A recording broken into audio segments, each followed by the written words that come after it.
Rev it up and welcome to Cars Yeah, show number 1525. It's amazing what you can accomplish if you do not care who gets the credit.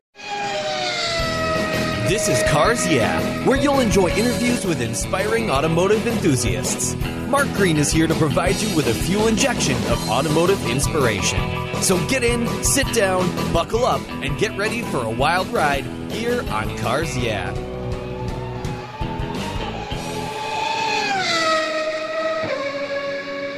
Hello, inspiring automotive enthusiasts, and welcome to Cars Yeah. I'm revved up and so excited to share with you today a very special guest calling you from East Granby, Connecticut, Mark Stone. Mark Stone is Director of Business Development for Evans Cooling Systems. Evans develops, manufactures, and sells waterless coolant for all kinds of combustion engines, and they work with some of the biggest automotive companies and names in auto racing. Their products solve cooling problems, reduce maintenance costs, and can reduce fuel consumption and emissions, and they eliminate the need for disposal of harmful contaminants. Mark has been active recently in the area engine cooling system optimization and currently is an active member of the ASTM, the Society of Automotive Engineers.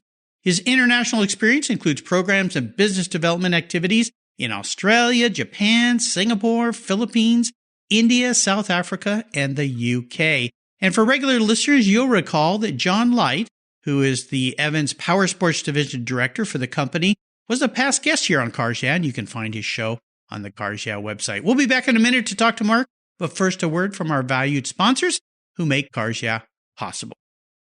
Hey, Cars Yeah, I'm a huge fan of Covercraft. I've protected my vehicles with their products for decades. Want to keep your vehicle's interior looking new? It's easy with Covercraft seat covers. They'll protect your seats from the daily abuse of pets, children, weekend adventures, and even those everyday spills. It's a fast, easy, and inexpensive way to keep your vehicle looking new. All Covercraft seat covers are easy on, easy off design that are machine washable. You can choose from many fabric options, colors, and accessories, all designed and carefully sewn for your special vehicles. Their seat gloves are semi-custom fit for cars and trucks, and their seat savers, a favorite of mine, are custom tailored to fit your seats like a glove. Work truck seat covers are tough, durable denim weight fabric. It's like putting a pair of rugged jeans on your truck's seats. Want to stay warm? Covercraft also offers seat heaters. Covercraft is the right choice. Learn more today at covercraft.com and tell them Mark at Cars Yeah sent you. That's covercraft.com. Are you a Cars Yeah subscriber? If you're not, go to carsyeah.com, click on the free book button, and I'll send you my free filler up book. It's a very cool book I created of fuel filler fun, some very cool imagery, and great quotes from past guests here on Cars Yeah. Plus, you'll get my weekly email follow-up and my weekly blog. Just go to carsyeah.com, click on the free book button, and I'll send it to you right away. Thanks for subscribing. Hey, Mark, welcome to Cars Yeah. Are you buckled up and ready for a fun ride? Well, thanks for having me, Mark. I have my G-Force suit on, and I'm ready for a drive. All right. I'll try to keep it between the guardrails and keep us out of trouble here. Before I jump into some of the questions I have for you and the business at Evans Cooling there, what's maybe one thing that people don't know about you? I'm a closet iron chef. And so I don't have a lot of talent, Mark, but the one talent I've seemed to possess since I was a young kid is I know my way around the kitchen. And so I love cooking. What can I say? You know, this is pretty cool because my wife and I kind of share cooking duties. And I wish I knew more about cooking. I guess I could if I just took the time to do it. But that television show, Iron Chef, what I find most fascinating about that is the chef's abilities. And I know it's a TV show, so there's probably some secret scripting going on. But the fact that chefs can get some ingredients tossed at them and just create these wonderful dishes. Now, I have to ask you, if you're a self-acclaimed Iron Chef, have you ever done that to yourself? Just open the refrigerator and gone, okay, 1, 2, 3, 4, 5, I'm going to make a meal out of this. Are you one of those people that can do that? I have to say I am, and probably out of necessity. When I was a very young kid, my mom was a single mom and was working quite a bit. And so, in many ways, I was left to my own devices in terms of feeding myself. And, you had to be creative in the kitchen. And so I would find things in the refrigerator. So that skill set I still use today, and, it served me well. Yeah, I find it fascinating. I try to be innovative, but I usually end up, as my wife says, gilding the lily. I put a little too much stuff on everything. I need to go back to the Mies van der Rohe less is more concept when it comes to cooking because, sometimes she'll take a bite and I'll look at her and she's being very nice, but you can tell she's thinking, what on earth is in this? So, my mom was a terrible cook. I hope she's not listening to this, but, that probably led me to find my way around the kitchen because when she did cook, it wasn't the best. Well, she was working hard at doing other things to take care of you, so there's where the focus was. That's exactly which is what they're more important. Moms are absolutely. Well, listen, as we continue on this journey we call your life, I want you to share a success quote or a mantra, some kind of saying that has meaning for you. It's a nice way to get the inspirational tires turning here on Cars Yeah. So, Mark, grab the wheel. Well, I'm going to kind of paraphrase this, but there's a quote that I attach to most of my emails, and I had found it somewhere online. It's actually Harry Truman had said this, and it's amazing what you can accomplish if you do not care who gets the credit. And I had an old friend of mine who always used to correct me and said, Mark, it's not me, it's we. We all don't want to be recognized for our efforts, but if you just ignore that thought process and just think about the collective good, everyone will get recognized at some point. And I think that's my philosophy anyway. It's so important, and it's a true sign of a great leader of any organization is if they think that way. And I've learned that over time with so many guests I've had here on Cars Yeah, and one that stands out, and my regular listeners will remember him well from last year, Tim Medvets. Amazing guy. Our whole discussion went down this completely different path. He was a chopper builder to the stars. He dated Cher for 4 years. He was a Hell's Angel. I mean, he's a pretty rough and crazy kind of guy. And I don't want to give away his story because it's a really, really valuable story. But there was a point in his story where he said, when I realized my life was no longer the Tim show and it was about helping other people, that's when I became a happy person. And it's kind of the same thing that you're talking about here, and that is if we can figure out ways to help others and not expect anything back, that's how we achieve success, right? Well, a little bit of humility goes a long way. Yeah, absolutely. Absolutely. Well, I would love for you to talk and share more about Evans Cooling Systems with our guests here today, because I find your products really interesting. I've used your products. I think they're fantastic. Back when I was racing vintage cars, I was using your product to try to keep my old Lotus cool. So tell us what has you excited and fired up this year about Evans Cooling Systems. Well, Mark, as you said, ECS has been manufacturing high-end race fluids. We call them waterless engine coolants for almost 25 years now. Now, the formulations have changed and evolved over the years, but the formulation that we use today is very similar to what we developed 20 years ago. So we've spent our life in performance racing, and we've dabbled in heavy-duty trucking industry. And over the last couple of years, we've decided to focus most of our energy in what we call the toy market. And those are essentially collectibles, essentially vehicles that people really don't need, but it's their passion. It could be an ATV or snowmobile or pre-war vehicle. And one of the programs that I'm excited about most recently is a possible relationship that we would have with Hagerty Insurance. Hagerty Insurance is the largest insurer of the collectible market. They're in the business of protecting people's collectibles, and we're in a similar business. We always advertise that our product really protects the vehicle, for especially these collectible markets. These vehicles are typically stored for very long periods of time, which is probably one of the worst things for an automobile, because the fluids inside a car, whether it's your motor oil, brake fluid, in this case, engine coolant, really are meant to be circulated continuously through daily operation. But if you have a classic car or a vintage motorcycle, you're typically not doing that. And so with our product, because it is waterless, it has a unique formulation that the inhibitors that we do have in our formulation stay in suspension indefinitely. So that means if you have a classic museum quality car, or even just a vehicle that you love that you don't drive much, you put our fluid in there and it acts like a preservation tool. And you could store the car indefinitely and not have to worry about seeing corrosion from within. It's very interesting. Now, let me ask you this. I have a 15-year-old E46 M3. It was my daily driver for some years, and then when I started working from home here doing this podcast, the car sits, sadly, and I take it in for service every year just to do general fluid changes and things, but for a car, and they tease me because I go, Mark, what's wrong with you? This car's only been driven like 700 miles in the last year. And I went, I know. It's terrible, isn't it? So let me ask you this. What would be the best thing for me to do for that vehicle since it does sit a lot too much? Any vehicle, whether it's a farm tractor, a motorcycle, these are liquid-cooled machines, certainly, a pre-war vehicle, or even a late model vehicle that you were just speaking about, Mark.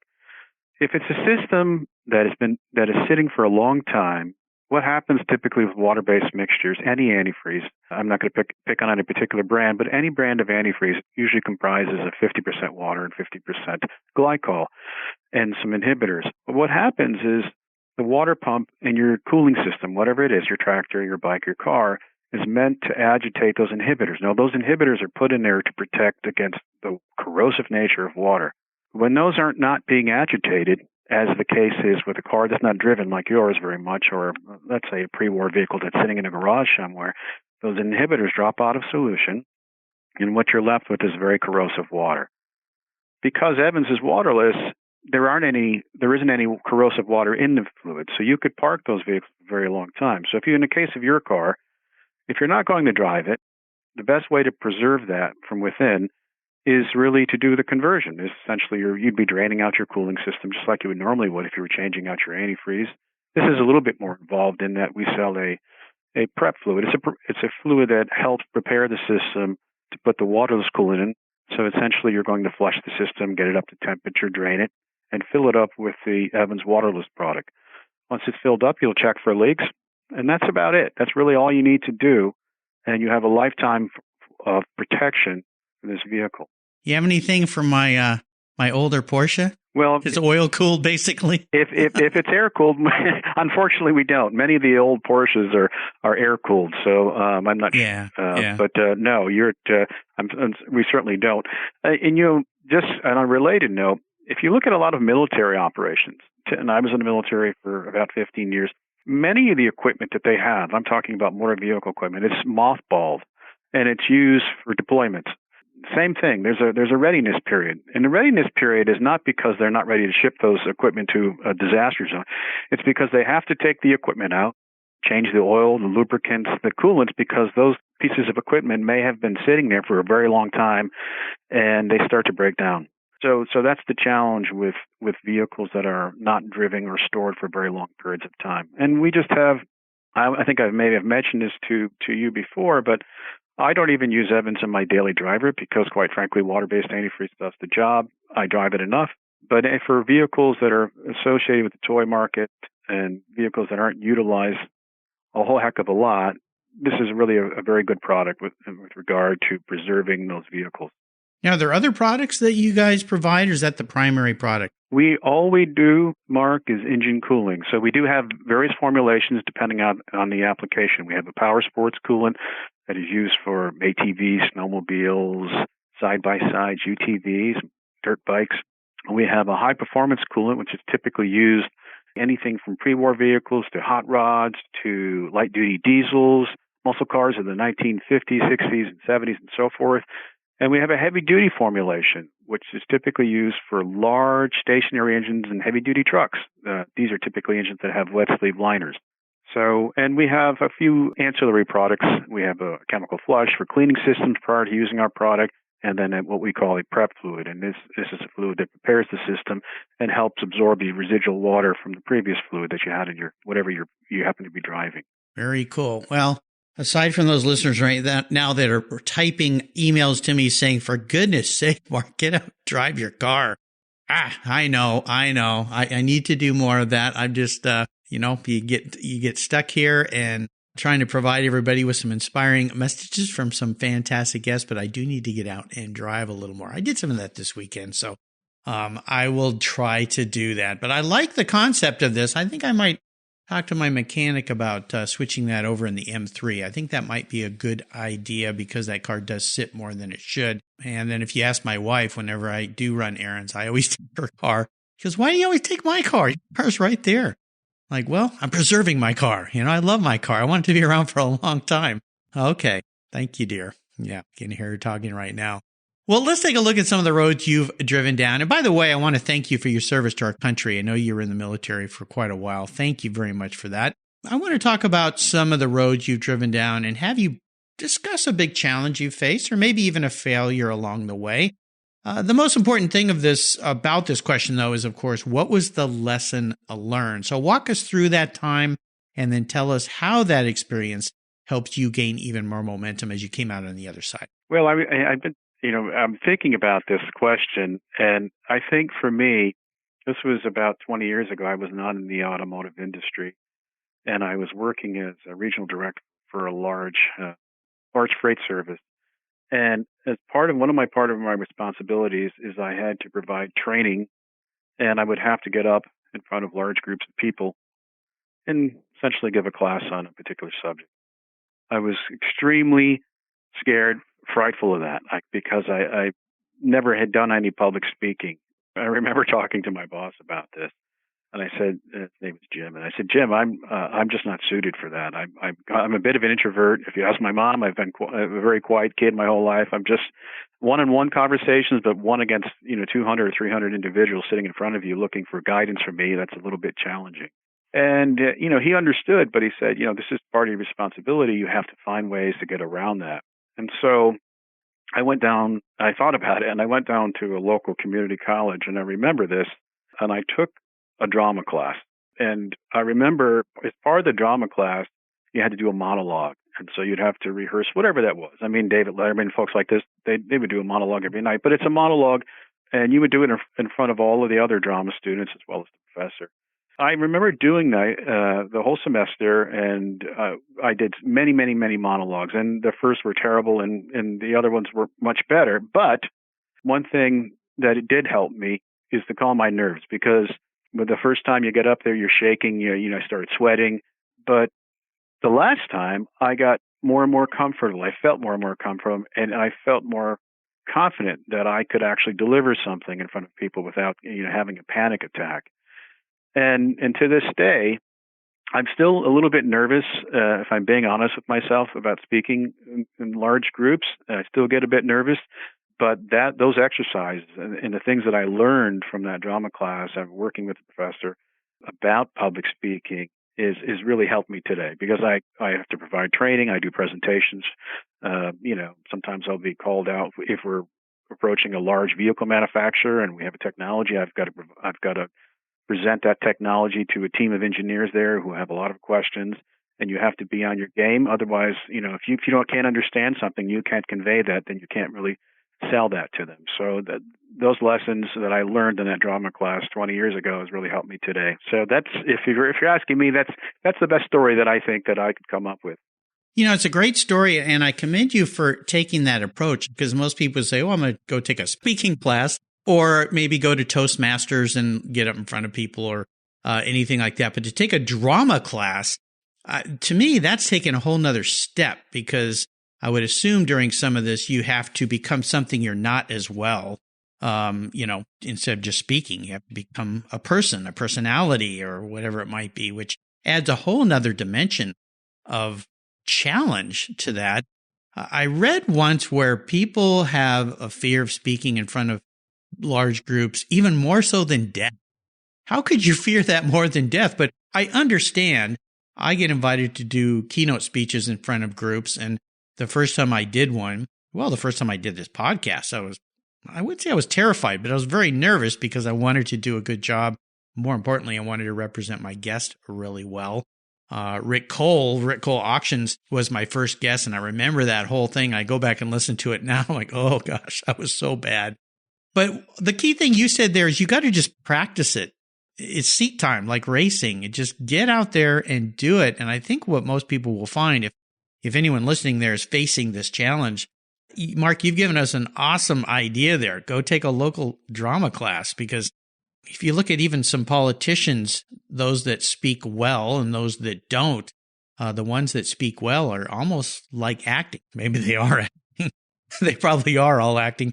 But they get into that mode, and it helps you quite a bit. Were there any things that you learned in that drama class that helped ease your nerves that you might share? Well, the only thing I could say is that the students, my fellow students, they would provide creative critiquing of whatever I was doing. If I was acting in a particular skit, or it was a particular interview that I was playing the interviewee, they would give me critique that would help me quite a bit. And the thing is, the best thing that they told me, I think probably the best thing, is that the more prepared that you are on any particular subject matter, the easier time. So if you commit it to memory, in the military, for example, we used to ask, why do we need to train every day? Why do we train this way? Because even if you know whatever your his or his job is in the military, let's say you happen to know that in terms of intellectually know whatever task that you're given, that is not enough. It has to be instinctive. And so if you do something enough, and in repetition, if you learn something enough, then when it comes down to the time for you to act, to talk, to whatever that is, it becomes instinctive. And I have found that, I probably over-prepare to a fault, but then I know whatever subject matter I'm talking about down cold. I may not know it, better than the people that I'm speaking to, but I know it as well as I can know it for my particular job. You have to be prepared. There's no substitute for hard work and preparation. For me, that's helped me. I can't speak to other folks, but that works well for me. Some people are very good shooting off the hip. I'm not that person. I have to be as prepared as I can be. Yes, I'm the same way. And I have friends who are surgeons, friends who are pilots. And you think about the training, they have lifelong training. They're always training for that what if situation, so they can just go into that savior mode, because they've got jobs that are where lives are on the line. If you're getting up and speaking and you blow it, at least you didn't kill anybody. That's right. Boy, if something weird happens when you've got a brain cracked open and you're trying to remove a tumor, you need to be able to just react. Same with an aircraft that has a problem. So seat time. There's a great tip from Mark. Let's take a short break, thank our sponsors, and we'll be right back. My favorite collector car magazine is Keith Martin's Sports Car Market. I've been a subscriber for decades. Sports Car Market is the Wall Street Journal for the enthusiast and the collector. It's your monthly must-read whether you dream of owning a collector car, have 2 cars, or 200. Sports Car Market has been around for 31 years, and it's filled with valuable articles, intelligent write-ups, and the latest auction sales. Go to sportscarmarket.com and subscribe today. Plus, you'll get the exclusive SCM guide to restoration shops included for free. At checkout, use the code CARSYEAH and receive a 50% discount on your digital subscription. It's an exclusive offer from me here at Cars Yeah. I'm Mark Green, and I love Sports Car Market magazine. Are you looking for a way to get your products or services into the ears of thousands of automotive enthusiasts around the globe? I can help. This is Mark Green here at Cars Yeah. And I'd be honored to be an influencer and ambassador for your brand in a unique and personal way. 5 days a week, thousands of subscribers and listeners enjoy the Cars Yeah podcast and website.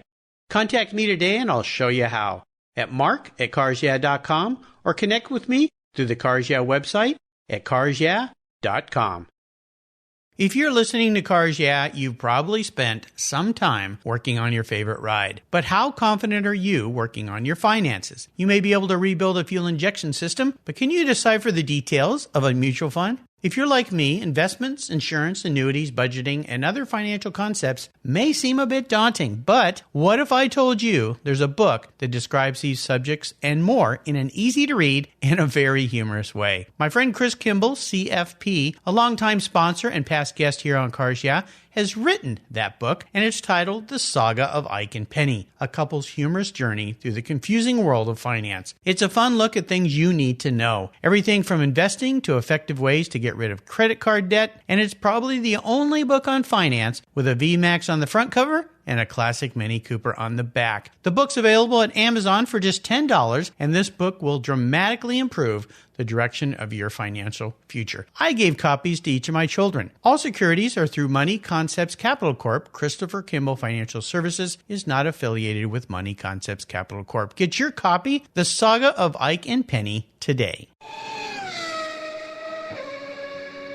All right, Mark, we are back. I'd love for you to share a story with us that instigated a personal passion that you have for cars. Is there a moment in your life when you knew that you were a bit of a car guy? Well, I have to be honest. For most of my life, Mark, I've had jobs. If I'm being honest, the jobs I really didn't like much. They were jobs that paid the bills, supported my family, whatever that was. And, I fell into jobs, and none of them that I actually chose. And then back, probably in 2008, I owned a small business. And the business was okay, but I wasn't very happy with it, and I was finding some challenges within that business. And I ran into an elderly gentleman at a coffee shop, and for whatever reason, we became fast friends. And he was actually doing business development for the company I work for now. And he said to me, he says, "What are you doing wasting your time doing something you don't love?"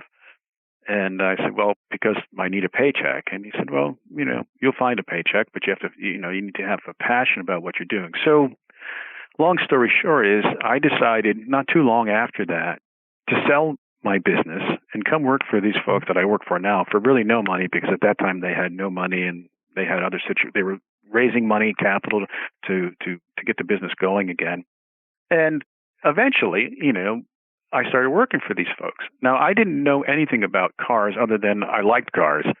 And these folks, like I said, Evans Cooling Systems were essentially engine cooling system design folks at that time. They were doing work for General Motors and Ford, designing cooling systems. And so they were always at racing venues. And so when I joined the company, we would attend shows. There's a famous racetrack not too far from where our corporate headquarters, Lime Rock Racetrack in Lakeville, Connecticut. And our office was right next to it. Matter of fact, the president of our company still lives very, very, very close to that track. And so I got to see some of these beautiful cars.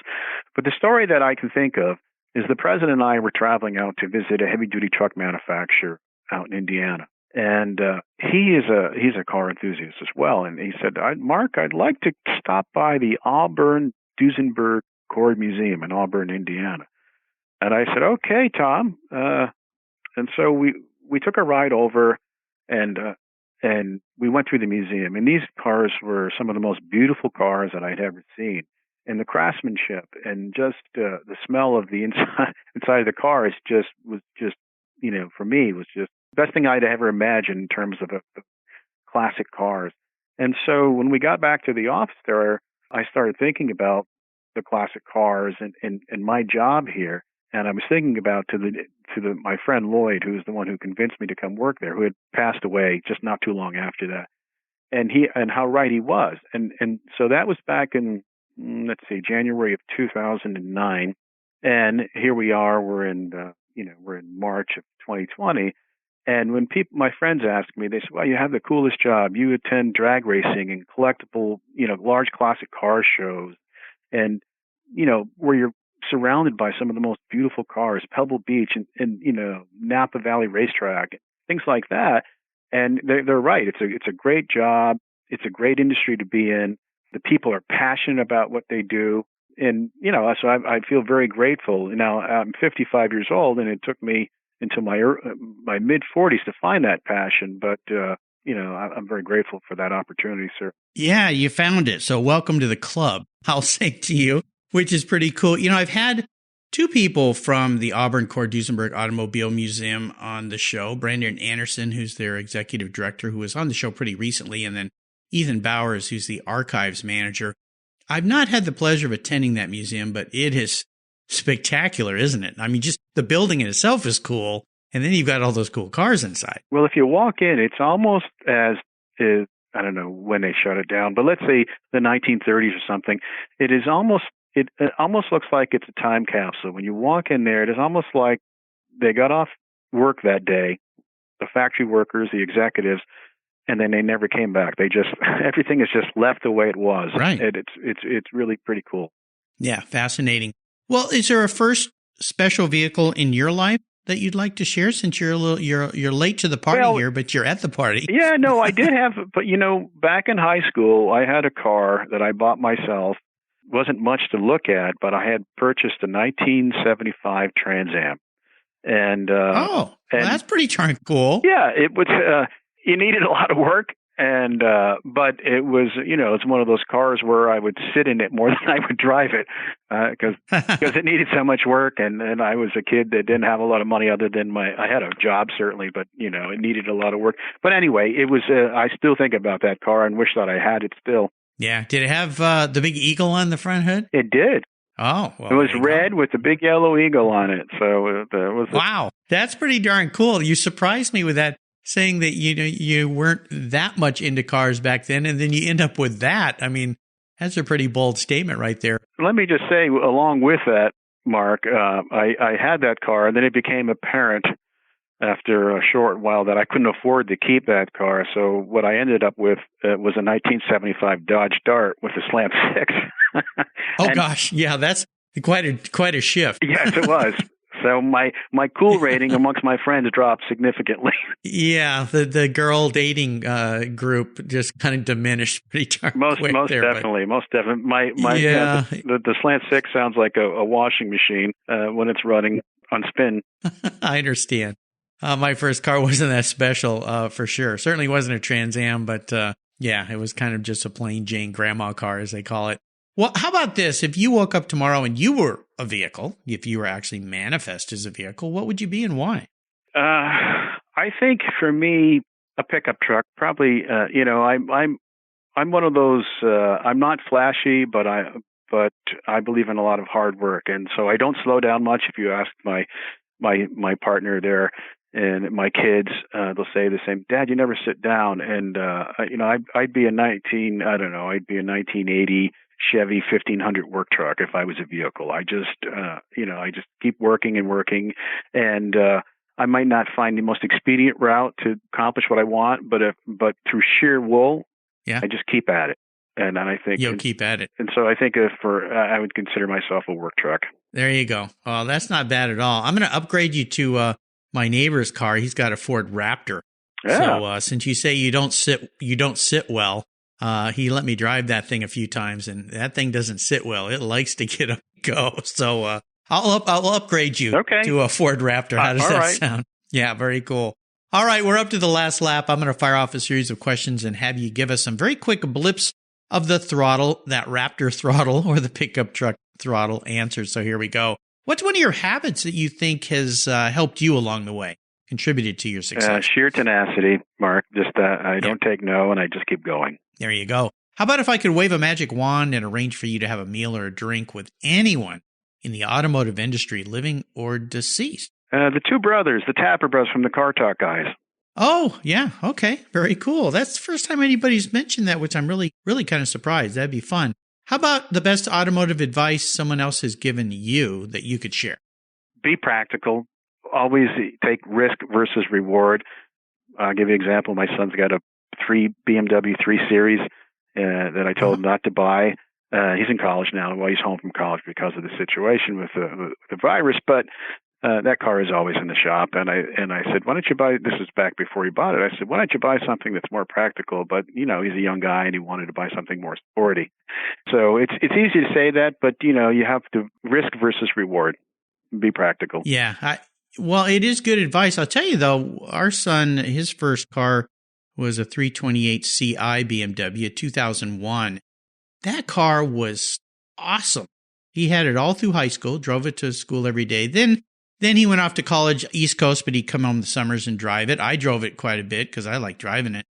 We sold it to a good friend of mine, and it's now his daughter's first car. So for that car, we had really good luck with that BMW. It just hardly ever broke at all. And it had quite a few miles on it when we sold it, but he put probably about 55,000 miles. So maybe we just got a good one, or the time period. What year is your son's BMW? I believe it's 2005. And don't get me wrong, the engine will probably last 300,000 miles. It's everything that, we didn't everything pay else. We didn't pay, we may have paid $5,000 for the car, but he's probably spent double that and just repairs over the last several years. Yeah, they can get pricey on those cars unless you're doing them yourselves. And even the parts are expensive. But, oh my goodness. Yeah. Well, practicality, especially when you're young, is an important thing. How about a resource? Is there one that you'd like to share that's a good go-to for you? Well, I like Jay Leno's Garage. I'm always on his website. And I think the thing is with Jay Leno is that people are familiar with him as a television show host. But what people that maybe are not in the automobile collectors market might not realize about Jay is that he's an encyclopedia of knowledge, all things related to collectibles. And so the products or the services that he features on his television program or his website are really useful. I found the information to be very useful. Yeah, he's great. Oh, I've wanted to get him on the show forever. Jay, if you're listening, call me, please. One of these days I'll get him. I've talked to him many times on the lawn at Pebble and given him my card. And it's not like he needs me to be famous, that's for sure. But I would love to have him on the show. Really look up to him. And the thing about him too, I've met lots of celebrities. He's just such a nice person. He takes time. You watch him at a car show, he stops and says something nice to everyone who comes up to him. He takes time. I don't even know how he gets through a car show. He probably can't because so many people come up and want a picture and want to say hello. But well, I tell you, just a quick Jay Leno story if you want to hear it. Yeah. So many years ago, maybe 5 years ago, we had heard that Jay was using our product. So our marketing director reached out to one of his contacts at his garage. I think he's out in Santa Barbara somewhere. And they said, yeah, we're using it. And we, could we do something to promote it? And certainly we're a small company, so we couldn't afford that kind of sponsorship. But they essentially invited us to come out to the garage. Now, our marketing director went out there, and he gets out there, and Jay's got a few camera folks there. And he said, okay, we're going to start rolling. So Jay comes in, with a denim shirt, says, hi, I'm Jay, and this is what we're going to do. And they did this, I don't know, maybe a 20-minute video on why he likes Evans coolant, why he puts it in all of in his cars. And so when people see that today, still they say, well, that must have cost you a fortune to do that. And not really. As a matter of fact, Jay even bought the product. We didn't give him the product. He couldn't have been nicer. And the reason is because it was a product that he actually uses. So that told me the products that he recommends on his website or his television program are products that not only does he like, but he uses them personally. And honestly, he couldn't have been nicer. He couldn't have been nicer. And we're grateful that he uses the product, and we're grateful that he talks about it on occasion. So yeah, that's awesome. Well, his tribute to what you see is what you get. He is a great guy. Definitely knows a lot about cars too, and has an incredible collection. How about a book? Is there a book you'd like to share that you've read? The Old Car Nut Book. I think it's by David Dickinson.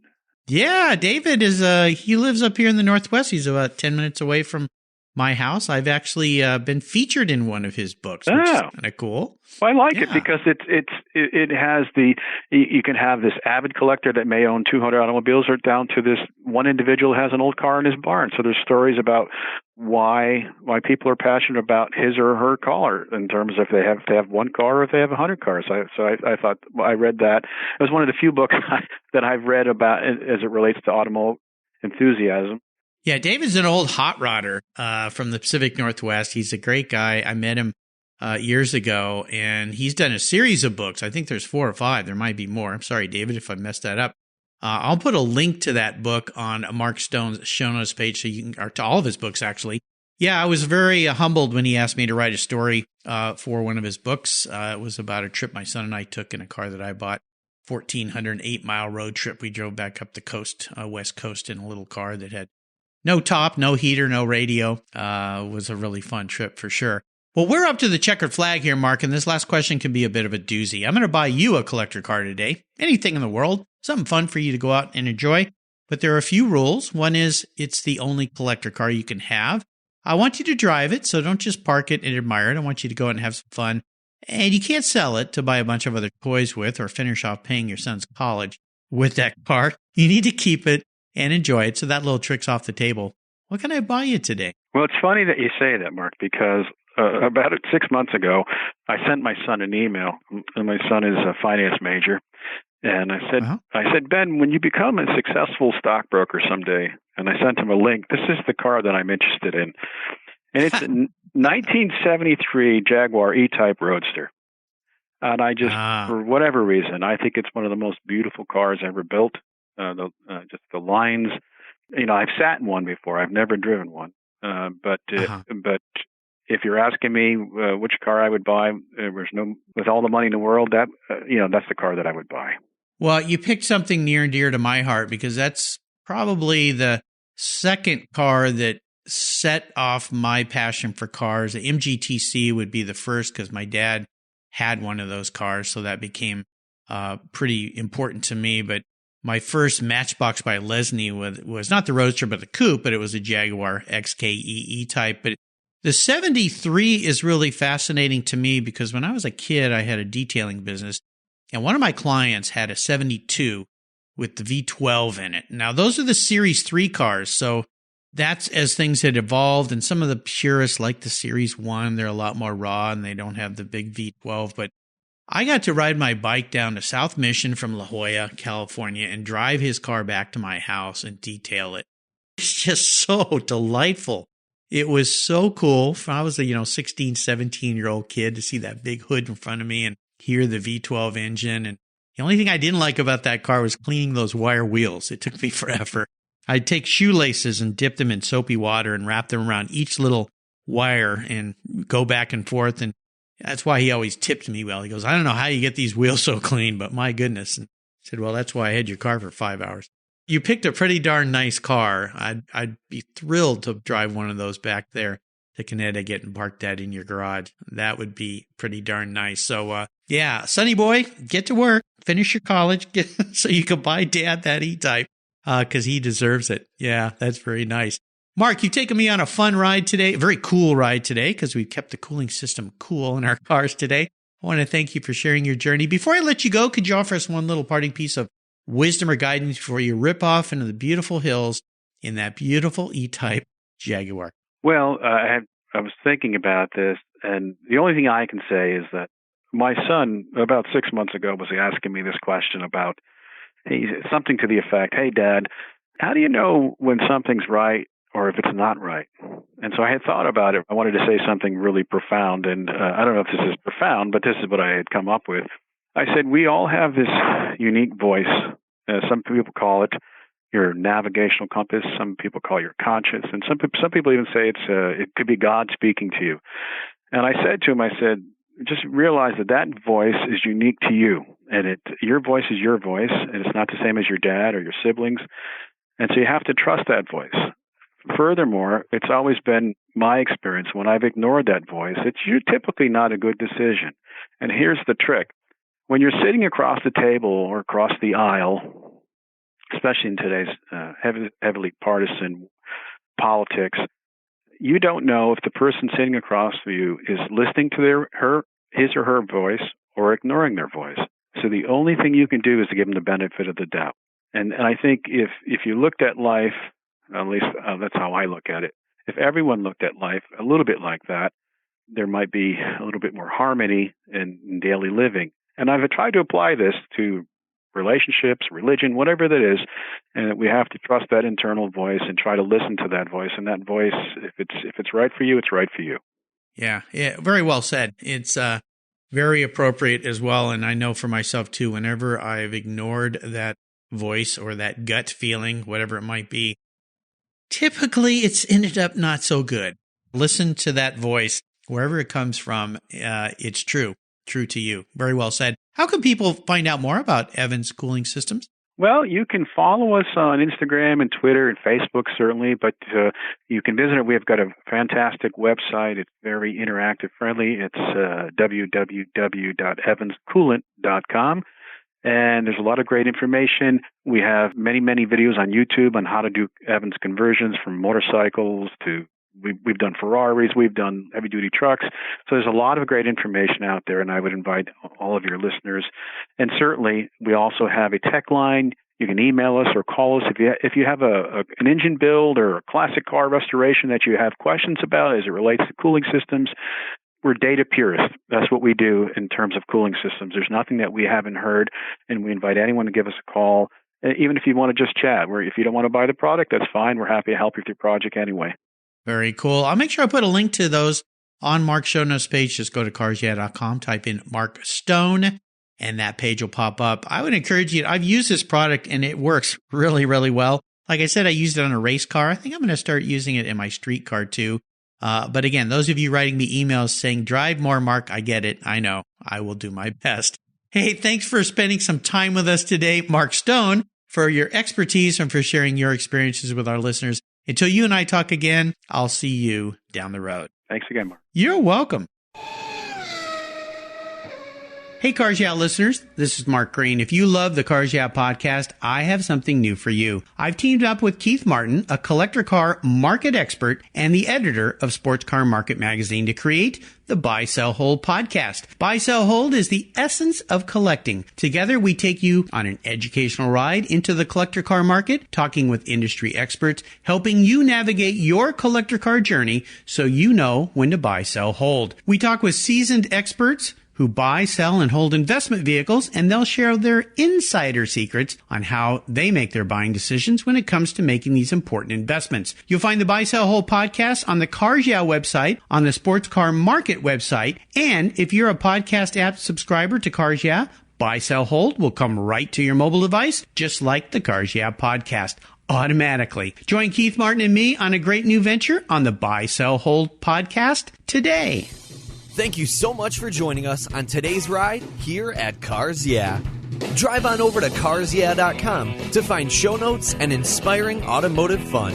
Download your free copy of Filler Up, a fun book filled with gorgeous photographs of fuel filler fun, including quotes from more inspiring automotive enthusiasts. Download your copy today, and we'll see you next time on Cars Yeah.